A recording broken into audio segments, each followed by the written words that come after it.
24 ঘন্টার মধ্যে স্বীকৃতি এবং এমপিও ভুক্তির দাবি মেনে নেওয়া না হলে অনশনে বসার ঘোষণা দিয়েছেন প্রতিবন্ধী বিদ্যালয় ও ইবতেদায়ী মাদ্রাসার শিক্ষকরা। যথারীতি এদিনও প্রেস ক্লাবের সামনে অবস্থান নিয়েছেন তারা। আর আন্দোলন অব্যাহত রাখার কথা বলছেন এমপিও ভুক্তির দাবি করা শিক্ষকেরা।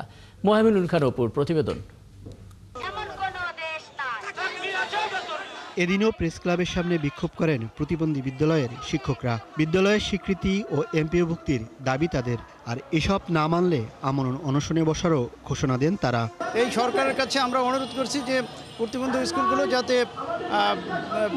এমপিওভুক্ত করা হয়। আজকের দিনের মধ্যে যদি কর্মদিবসের মধ্যে আমাদের দাবি মেনে না হয় তাহলে আমরা এখানে আমাদের কেন্দ্রীয় কর্মসূচির অংশ হিসাবে, কেন্দ্রীয় নেতৃবৃন্দের কর্মসূচির অংশ হিসাবে আমরা আমরণ অনশন এখানে আমরা করতে চাই। কালার এক্সপার্ট, জর্জ স্যাপ এবং মাইল্ড অন হ্যান্ডস টেকনোলজি সমৃদ্ধ অরিক্স ক্রিস্টাল ওয়াশ আপনার লন্ড্রি এক্সপার্ট।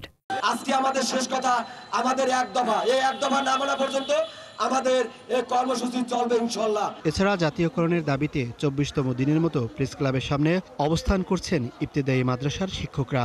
তারাও অনশনে যেতে চান।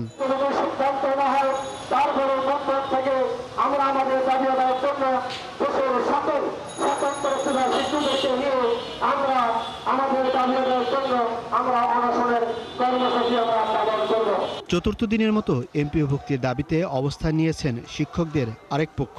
লাগাতার কর্মসূচি চলবে যতদিন পর্যন্ত আমরা আশ্বাস না পাবো এবং এমপিও কোড সহ না পাবো, ততক্ষণ পর্যন্ত আন্দোলন চলবে। মোহামিনুল খান অপু, ৭১, ঢাকা।